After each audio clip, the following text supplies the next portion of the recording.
If you've ever heard the phrase yada yada yada before, you'll know that it means boring, boring, boring, yeah, blah, blah, blah. But I have discovered that this word is not as boring as it sounds. In Genesis 4 verse 1, we find the story of Adam and Eve. And it says there that Adam knew Eve and she bore a son called Cain. Have you ever considered that this is the greatest love story the world had ever come across at that time, because it was the only love story they'd ever come across?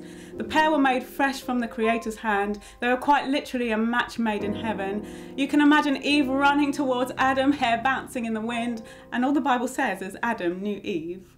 Well, Dana Gresh, founder of Pure Freedom Ministries, thought about this, and she looked up that word, know, and she found that the Hebrew word was yada, which is the language the original text was written in.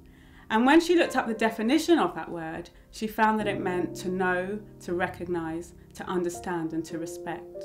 So completely different to the image of sex that we're constantly being fed with.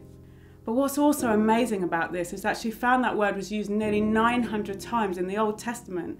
So we know that it's used in the context of a husband being in a sexual relationship with his wife.